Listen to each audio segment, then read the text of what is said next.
The final confrontation began when the Zephyrian fleet commander issued his last ultimatum with weapons charged and targeting systems locked onto the moon, where the stellar genesis process had reached 90% completion and the energy outputs were beginning to affect space itself in ways that created visible distortions in the fabric of reality around the transformed celestial body.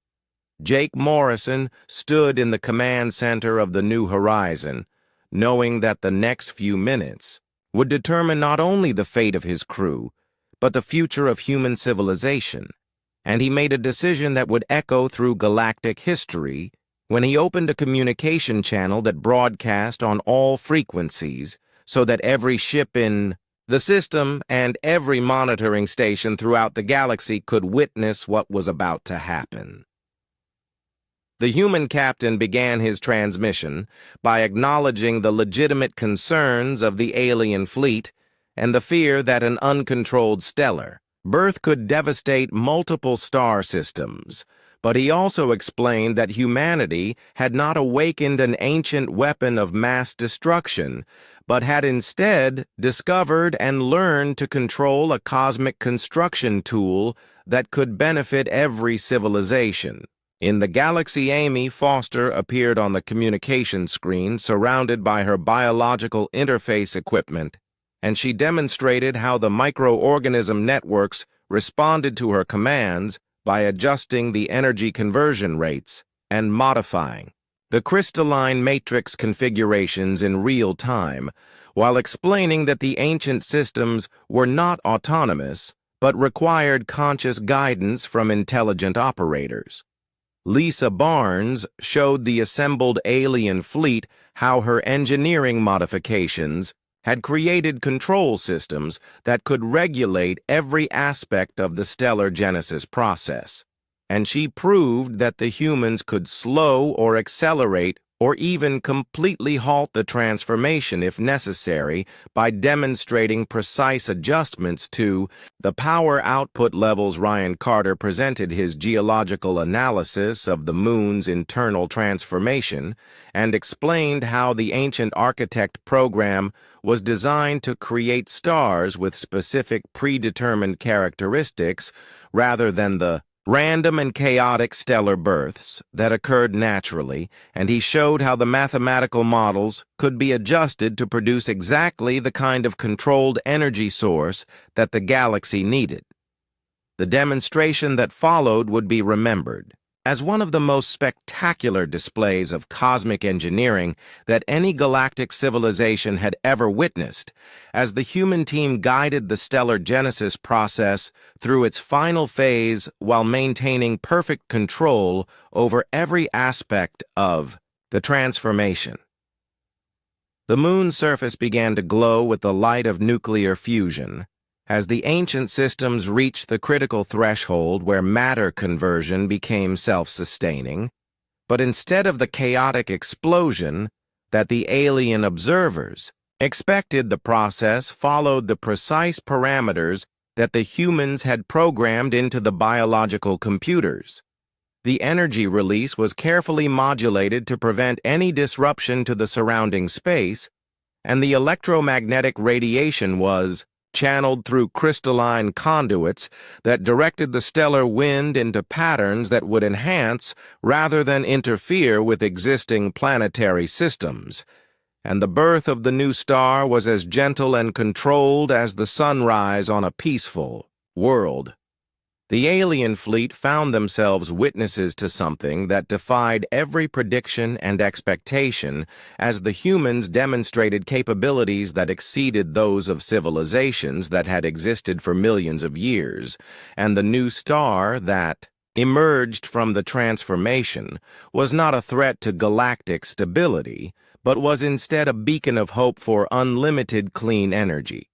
Counselor Vexthai transmitted a report to the Zephyrian Council that would fundamentally change how every galactic civilization viewed humanity, because the species that had been assigned a simple mining task had instead awakened and mastered technology that could reshape the cosmos itself, and they had done it with the same casual innovation that characterized everything they touched. The new star burned with perfect stability as its energy output was regulated by the biological computers that the humans had learned to control, and the stellar engineering systems created a feedback loop that automatically adjusted the fusion processes to maintain optimal performance while preventing any possibility of dangerous instability. The implications of what had been achieved extended far beyond the immediate demonstration of human capabilities, because the controlled stellar genesis technology could provide unlimited energy for galactic civilization, while the biological computer systems could be adapted for countless other applications that would revolutionize science and technology. The alien fleet. Commanders found themselves in the unprecedented position of having to reconsider everything they thought they knew about the relationship between established civilizations and developing species, because humanity had proven that innovation and creativity could achieve results that millions of. The moment when everything changed forever came during the 7th week of deep core operations, when Amy Foster's biological monitoring systems detected that the microorganisms throughout the crystalline networks had reached a critical mass that triggered the activation of programs that had been dormant since before the rise of galactic civilization, and the ancient systems began executing instructions that would transform the moon into something that defied every law of physics that current science understood. The first indication that something unprecedented was happening came from Lisa Barnes, who was monitoring the energy conversion systems when her instruments detected that the moon's mass was beginning to decrease even as the energy output continued to increase, and the readings indicated that matter was being converted directly into pure energy, using processes that operated on principles that no known technology could achieve. Ryan Carter's geological surveys revealed that the internal structure of the moon was changing as the crystalline networks reorganized themselves into configurations that created unprecedented gravitational and electromagnetic effects, and the very fabric of space around the moon was being altered by forces that seemed to operate outside the normal rules of the universe. Jake Morrison found himself making decisions that no human commander had ever faced before, as he realized that the mining operation had triggered the activation of what appeared to be a stellar engineering project on a scale that could affect the entire star system, and the responsibility for controlling or stopping the process had fallen to his team of 4 humans who were completely unprepared. For the magnitude of what they had unleashed, Vexthai transmitted increasingly desperate reports to the Zephyrian Council as his monitoring equipment detected energy signatures that were comparable to the core processes of main-sequence stars, and the realization that the humans had accidentally activated an Architect Stellar Genesis device sent shockwaves through every major civilization in the galaxy.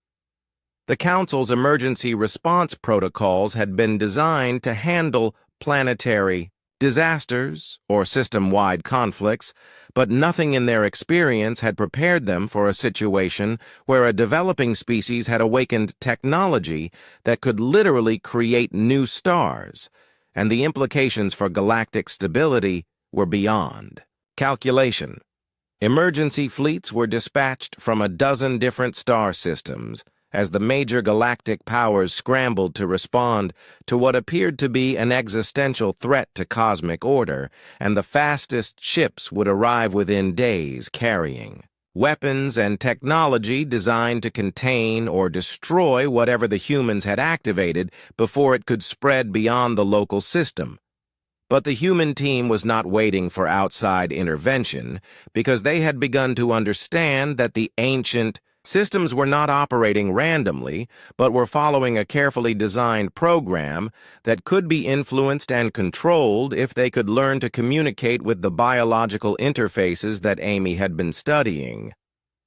Amy's research revealed that The microorganisms were not simply maintaining the crystalline networks, but were actually components of a distributed biological computer that was executing a stellar engineering program that had been designed millions of years ago, and the program could be modified or redirected if they could establish the proper interfaces. Lisa worked frantically to create control systems that could interface with the biological computers, and her engineering expertise allowed her to design hybrid technology that combined human electronics with alien biotechnology to create communication pathways that had never existed before. Ryan discovered that the geological changes occurring within the moon were not random, but were following a precise pattern that was designed to optimize the conversion of matter into energy, and the ancient engineers had created a system that could transform any planetary body into a controlled stellar ignition source.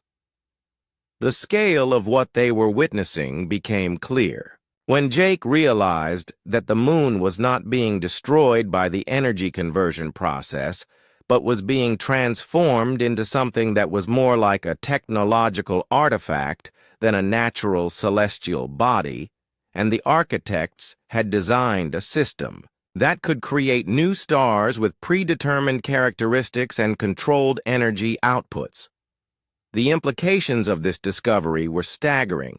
because the ability to create stars on demand would provide unlimited energy sources and could make interstellar colonization feasible on scales that no galactic civilization had ever imagined, and the technology could solve every resource shortage and energy crisis that had ever limited the expansion of intelligent life.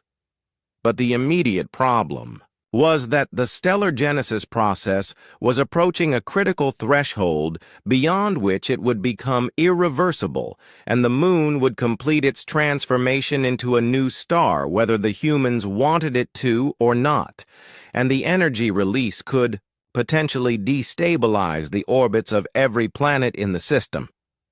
The arrival of the Zephyrian fleet added a new level of complexity to the situation, because the alien commanders were prepared to use whatever force was necessary to prevent what they saw as an unacceptable threat to galactic stability, and they had brought weapons that could destroy entire planets if that was what was required to contain the ancient technology. Counselor Vextai found himself in the unique position of being the only individual who had witnessed the entire sequence of events that had led to the current crisis, and his testimony would be crucial in determining whether the alien fleet would attempt to negotiate with the humans or would simply destroy the moon and everything on it.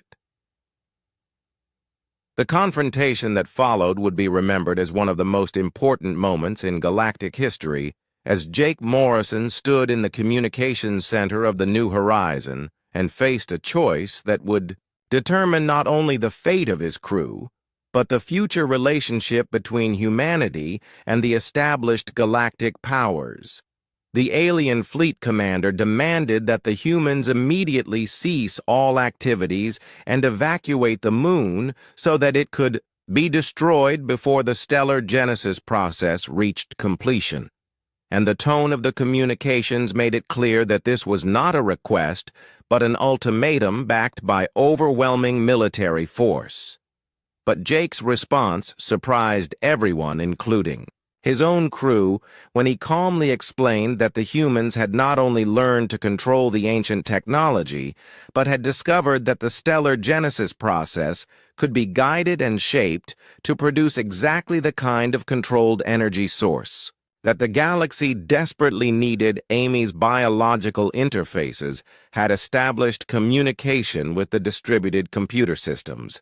and she had learned that the architect program included safeguards and controls that could be used to regulate every aspect of the stellar creation process, and the new star could be designed to operate within carefully defined parameters that would pose no threat to existing civilizations.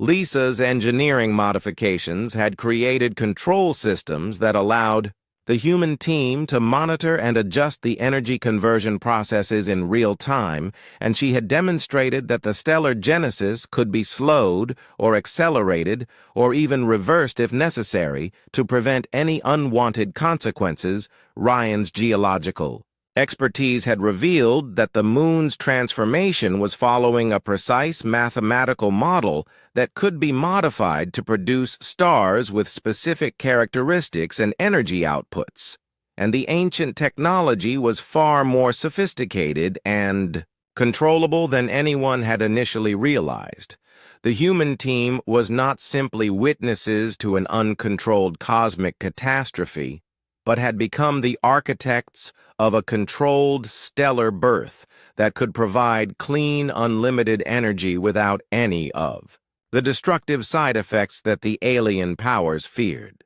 The standoff between the human crew and the alien fleet created a tension that could be felt throughout the star system as two completely different approaches to the unknown came into direct conflict, and the outcome would determine whether innovation and exploration would be allowed to continue or whether caution and control would prevail.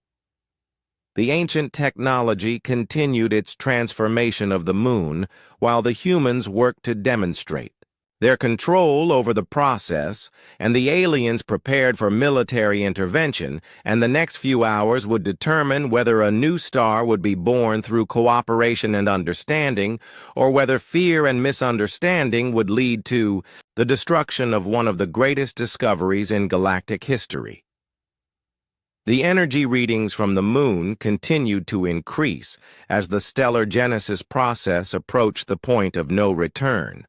and everyone involved realized that they were witnessing something that would change the galaxy forever, regardless of how the immediate crisis was resolved.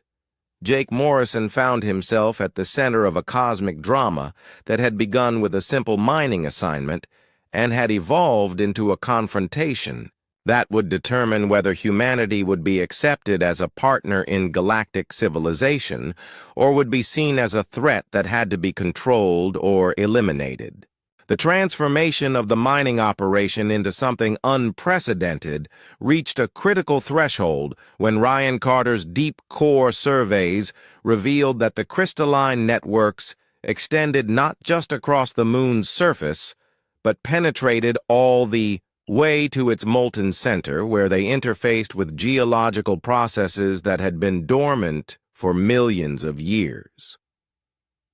The discovery came during a routine mapping expedition when Ryan deployed seismic charges to create three-dimensional images of the subsurface structures, and the shock waves revealed caverns and passages that formed a complex honeycomb pattern throughout the moon's interior,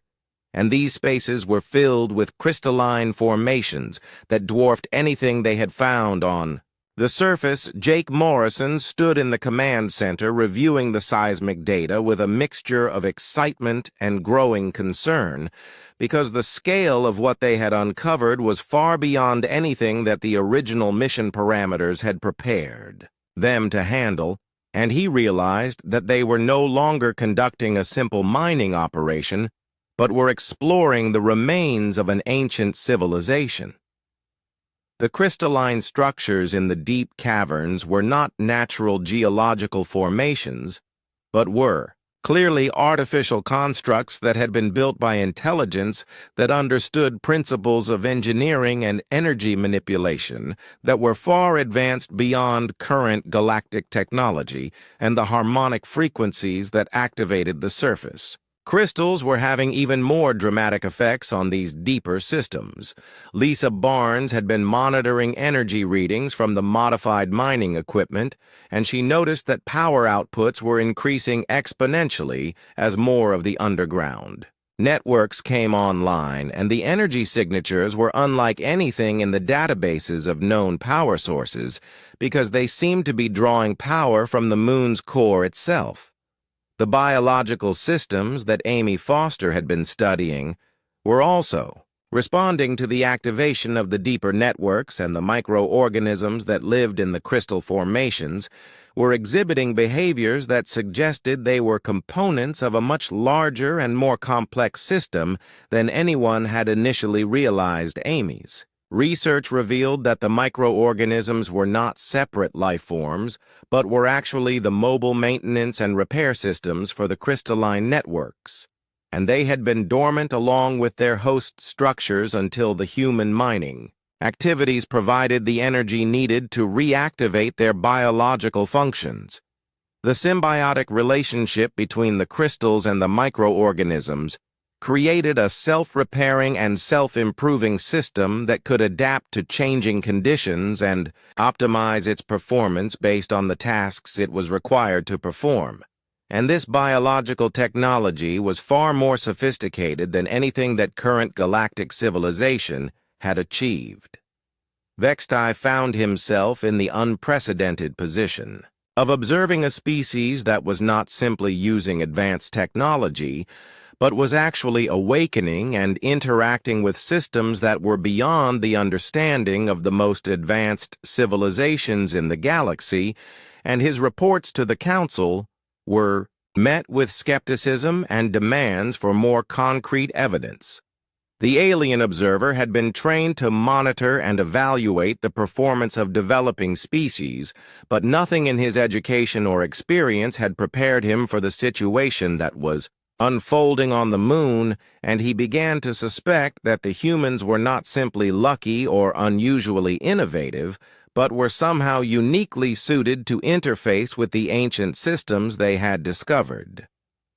Jake made the decision that would later be remembered as either the greatest act of human courage or the most dangerous mistake in galactic history when he authorized deep core extraction operations that would allow them to access the central crystalline structures that appeared to be the control systems for the entire moon-wide network. Lisa designed and built thermal converters that could tap directly into the moon's geological energy sources and use that power to drive the harmonic frequencies needed to activate the deeper systems, and her engineering calculations indicated that they could access energy levels that would make their operation completely self-sufficient and incredibly productive. Ryan mapped the underground pathways that would allow them to reach the central structures, and his surveys revealed that the ancient builders had created a transportation system that used crystalline conduits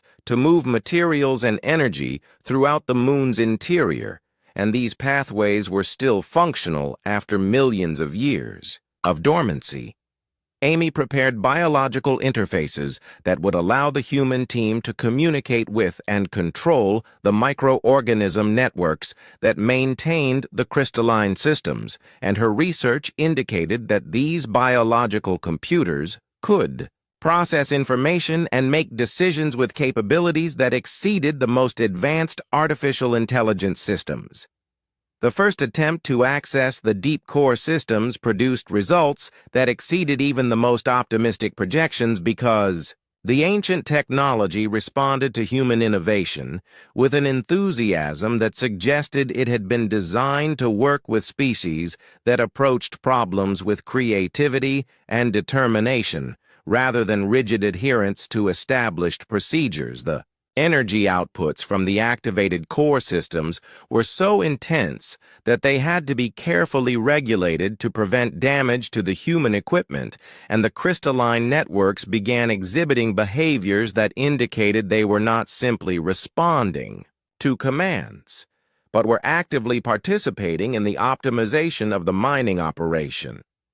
Vextai realized that the situation had moved far beyond his ability to monitor and evaluate when the energy readings from the moon began registering on sensors throughout the star system, and the Zephyrian Council's long-range monitoring stations detected power signatures that were comparable to the output of small stars. The Council convened emergency sessions to discuss the reports from their observer and the implications of what appeared to be the reactivation of technology that belonged to the architects. a legendary civilization that had vanished from the galaxy millions of years ago, leaving behind only myths and speculation about their incredible achievements. The architects were believed to have possessed the ability to manipulate matter and energy on cosmic scales, and their disappearance had been one of the great mysteries of galactic history. But most scholars had concluded that stories of their capabilities were exaggerated and that no civilization could actually achieve the godlike powers that were attributed to them. But the energy readings from the human mining operation were consistent with the theoretical capabilities that had been attributed to architect technology, and if the humans had somehow awakened one of their installations, the implications for galactic civilization were staggering and potentially catastrophic. The ancient legends spoke of architect projects that could reshape entire star systems and create or destroy planets with ease. And while these stories had been dismissed as mythology, the evidence from the moon suggested that the architects had indeed possessed capabilities that were beyond the comprehension of current galactic science.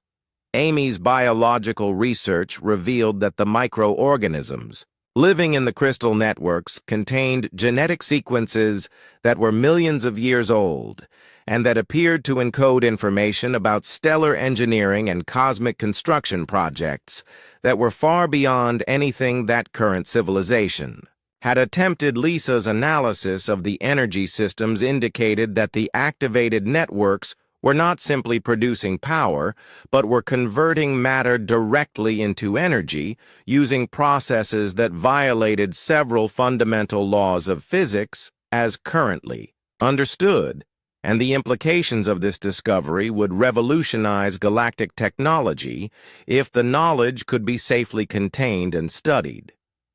Ryan's geological surveys revealed that the moon itself was being transformed by the activation of the ancient systems, and the internal structure was becoming more organized and efficient as the crystalline networks optimized their configuration for maximum energy production and material processing. The mining operation had evolved into something that was more like the awakening of a sleeping giant than the extraction of mineral resources, and the humans found themselves in the position of being the key that had unlocked a door to capabilities that no current galactic civilization possessed. Jake realized that they were facing a decision that would affect not just their mission, but the future of human civilization and possibly the entire galaxy, because the technology they had awakened could either provide unlimited benefits or unlimited destruction, depending on how it was used and controlled. The human team was no longer simply following the mission parameters that had been established by the Zephyrian Council, but were instead making decisions that would determine whether humanity would be remembered as the species that brought ancient wonders back to the galaxy, or as the species that accidentally triggered a cosmic catastrophe. Vexthai's communications with the Council became increasingly frantic as he tried to convey the urgency of the situation and the need for immediate intervention.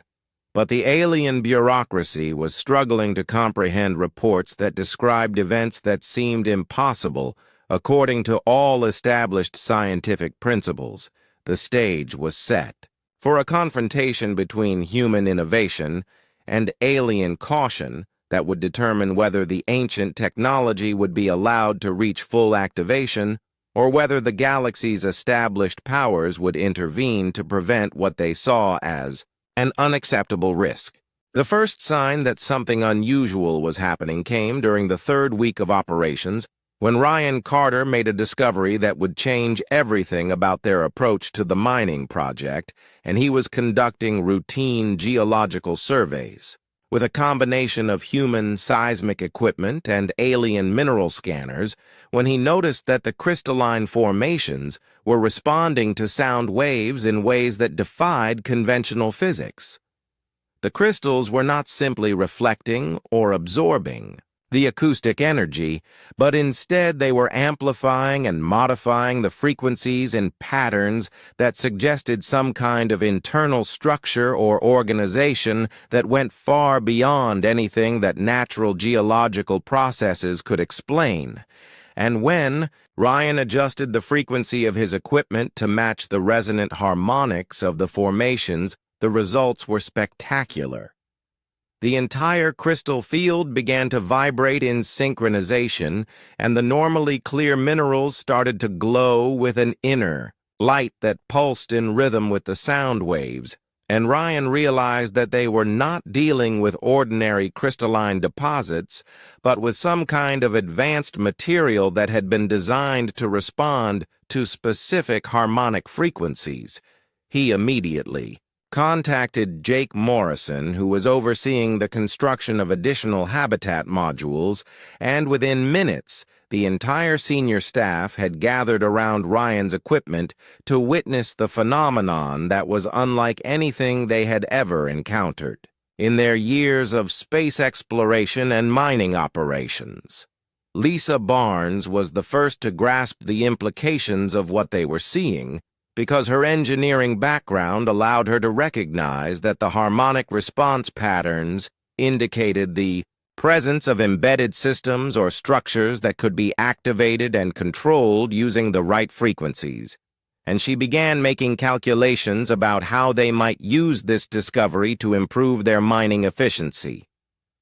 Amy Foster approached the problem from a biological perspective, and she wondered if the crystalline formations might be the product of some kind of living process, or if they contained organic components that could explain their unusual behavior, and she began collecting samples for detailed analysis in her laboratory aboard the New Horizon Vextai, observed these developments with growing concern because the human response to their discovery was completely different from what any other species would have done. When faced with unusual or potentially dangerous phenomena, and instead of reporting their findings to the Council and requesting guidance, the humans were already making plans to experiment with forces they did not understand, the alien mining protocols. Specifically warned against interfering with unknown crystalline structures because previous expeditions had encountered formations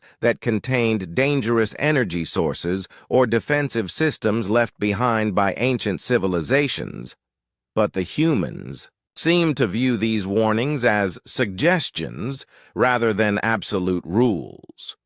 Jake made the decision to proceed with harmonic mining techniques despite Vexthai's protests, and he authorized Lisa to begin modifying their equipment to take advantage of the discovery that Ryan had made, and within days she had created hybrid systems that combined alien drilling technology with human acoustic generators to produce mining tools that were unlike anything the galaxy had ever seen. The modified equipment could extract crystals 10 times faster than conventional methods by using precisely tuned sound waves to loosen the formations from their rocky matrix. And the process was so efficient that their daily output exceeded the projections that the alien planners had made for monthly production levels. But speed was not the only advantage of the harmonic mining technique, because the crystals that were extracted using sound waves were of much higher quality than those obtained through traditional drilling and cutting methods, and Amy's analysis revealed that the harmonic process preserved internal structures that were normally damaged by conventional mining equipment. The biological samples that Amy collected from the mining sites contained microorganisms that were unlike anything in the galactic databases, and these tiny creatures seemed to thrive in the presence of the activated crystals, and they showed remarkable abilities to process and refine the raw materials in ways that could eliminate the need for complex industrial refineries. Lisa discovered that these microorganisms could be cultivated in specially designed bioreactors that used the same harmonic frequencies that activated the crystals and the biological refining process produced purified materials that were far superior to anything that standard galactic technology could achieve.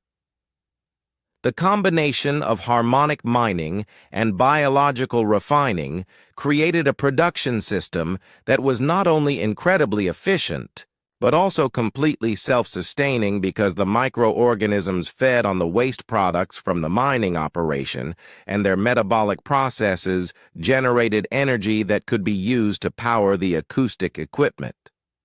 Vextai found himself filing reports that he knew the Council would find difficult to believe because the human operation was achieving results that surpassed the capabilities of civilizations that had millions of years more experience with advanced technology, and the speed of their progress was accelerating rather than following the gradual learning curve that characterized most species. The humans were not content to simply use their discoveries to improve the mining operation, but instead they began exploring the implications of what they had learned, and Ryan's geological surveys revealed that the harmonic crystals were connected by underground networks that extended far beyond the original mining site. These networks appeared to form a complex three-dimensional structure that covered most of the moon's surface, and the harmonic frequencies that activated individual crystal formations also seemed to influence the behavior of crystals in distant locations, suggesting the presence of some kind of communication or coordination system. Lisa developed new scanning techniques that could map these underground networks, and her surveys revealed that the crystal formations were not randomly distributed, but instead formed geometric patterns that resembled the neural networks found in biological brains, and the implications of this discovery were staggering. Amy's microbiological research revealed that the organisms living in the crystal formations were not separate species, but were actually components of a single distributed biological system that used the crystalline networks to coordinate their activities across vast distances. And this biological superorganism had been dormant for unknown periods of time until the human mining activities awakened it. The realization that they were working with a living system rather than simple mineral deposits forced the team to reconsider everything about their approach to the mining operation, and Jake called a meeting to discuss whether they should continue with their current methods or report their findings to the Council and request new instructions. But the decision was made for them when the crystal networks began exhibiting new behaviors that indicated they were not merely responding to human activities, but were actively adapting and evolving in response to the mining operations. And the harmonic frequencies that had initially activated individual formations were now triggering coordinated responses across the entire moon. The underground networks were growing and spreading, and the energy outputs from the activated crystals were increasing exponentially as more of the dormant system came online, and Vextai realized that the humans had not simply discovered an unusual mineral deposit, but had awakened something that had been sleeping beneath the moon's surface for countless eons. The biological refining process that Amy had developed was not extracting materials from the crystals, but was instead establishing a symbiotic relationship with the dormant superorganism, and the microorganisms that she had been cultivating were actually the mobile components of the larger system that used the crystalline networks for structure and communication. Lisa's modifications to the mining equipment had transformed the operation from a simple extraction process into something more like a medical procedure that was reviving a patient who had been in a coma for millions of years, and the harmonic frequencies were not breaking apart crystal formations, but were instead providing the energy needed to reactivate dormant biological processes. Ryan's geological surveys were mapping not mineral deposits, but the neural pathways of a moon-sized brain that was slowly awakening to consciousness after eons of dormancy, and the patterns he had identified were not random geological structures, but were the physical architecture of an intelligence that was older than human civilization. The mining operation had become something far more significant than anyone had imagined, and the humans found themselves in the position of being the doctors who were bringing an ancient cosmic entity back to life through their combination of reckless experimentation and innovative, problem-solving. Vextai's reports to the Council became increasingly urgent as he tried to convey the magnitude of what was happening on the moon. But the alien bureaucracy moved slowly, and his warnings about the unpredictable nature of human innovation were lost in committee discussions about proper procedures and established protocols.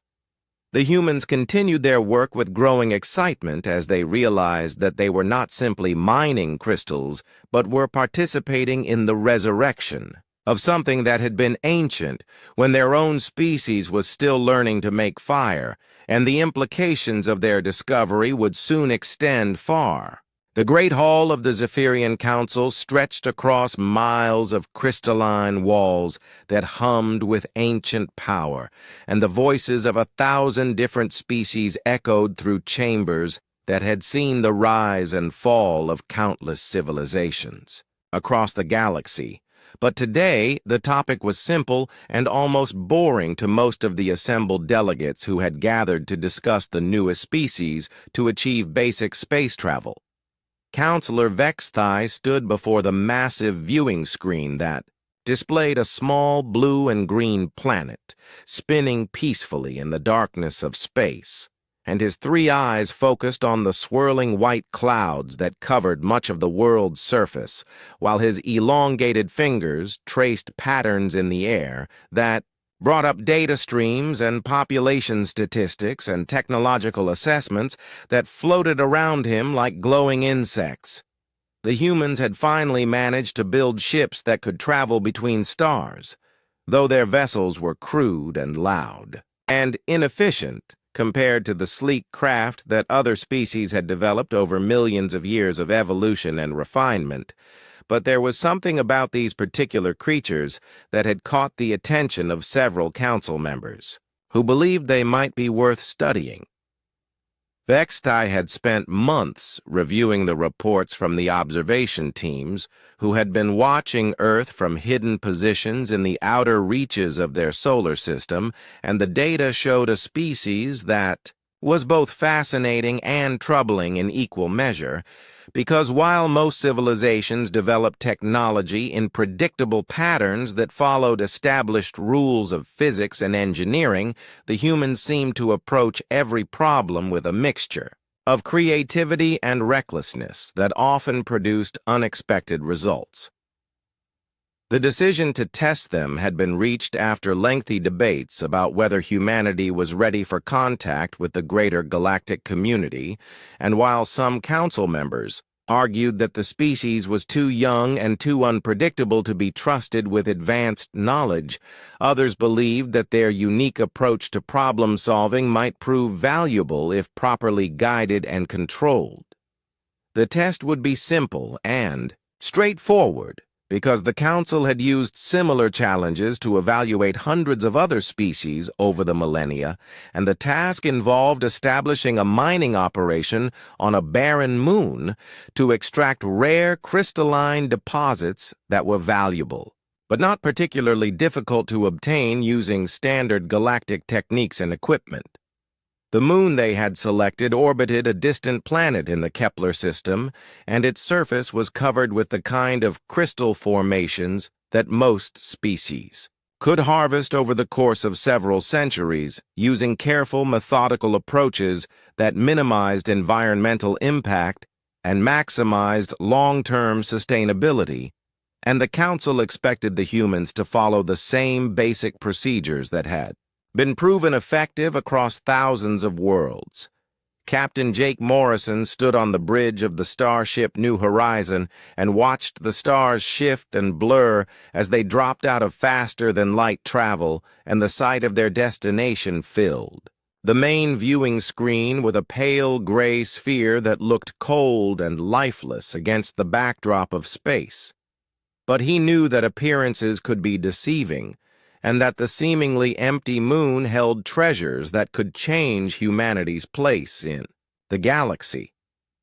The ship itself was a testament to human engineering and determination, because while it lacked the elegant curves and smooth lines of alien vessels, it had been built with the kind of practical efficiency that characterized most human. Technology and every system had been designed to be repaired and modified and improved by the crew members who would be living and working inside its metal halls for months, or possibly years.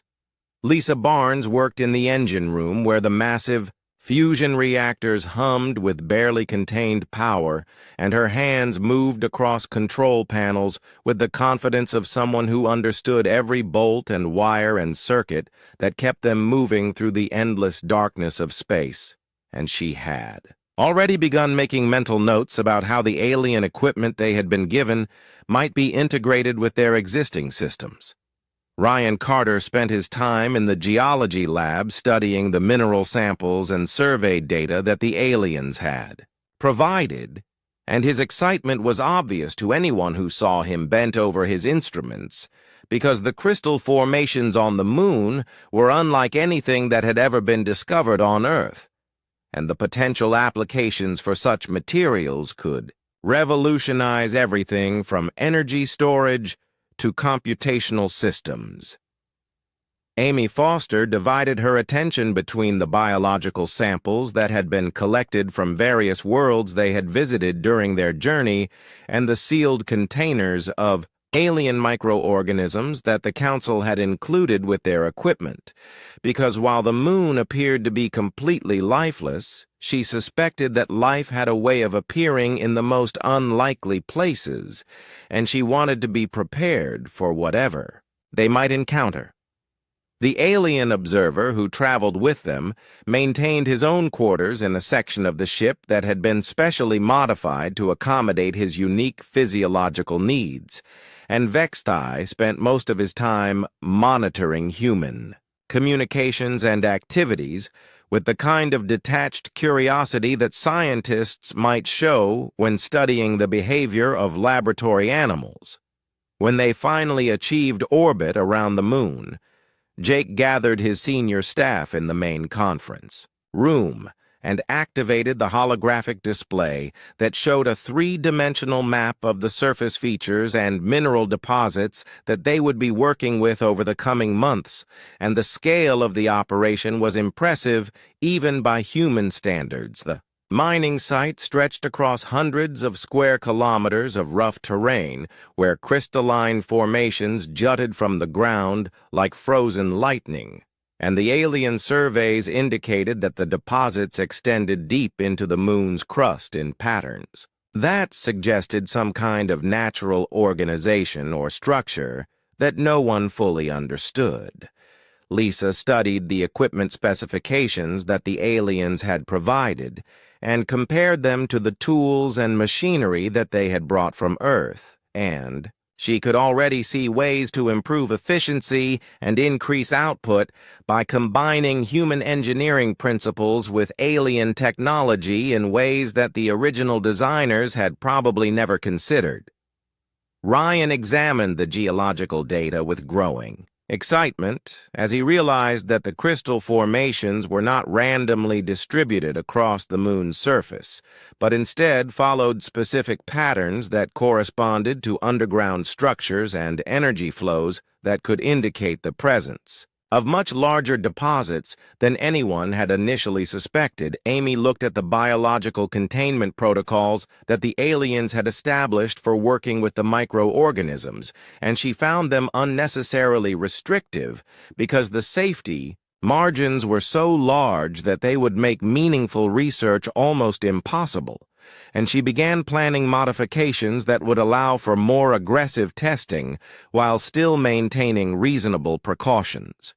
Vexthai observed all of these preparations with mild interest as he compiled his initial report for the Council, and he noted that the humans were approaching the task with their typical mixture of enthusiasm and overconfidence. but he expected that the reality of working in the harsh environment of an airless moon would quickly teach them the value of following established procedures.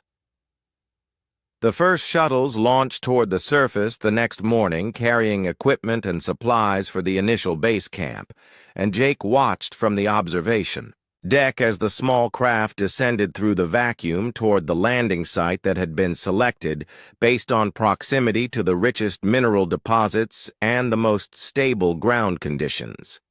The moon's gravity was weak enough that the shuttles could land and take off easily, but strong enough to provide a stable working environment, and the lack of atmosphere meant that they would need to work in environmental suits and sealed habitats. But these challenges were well within human capabilities and experience as the first teams began setting up the base camp and unpacking the alien mining equipment.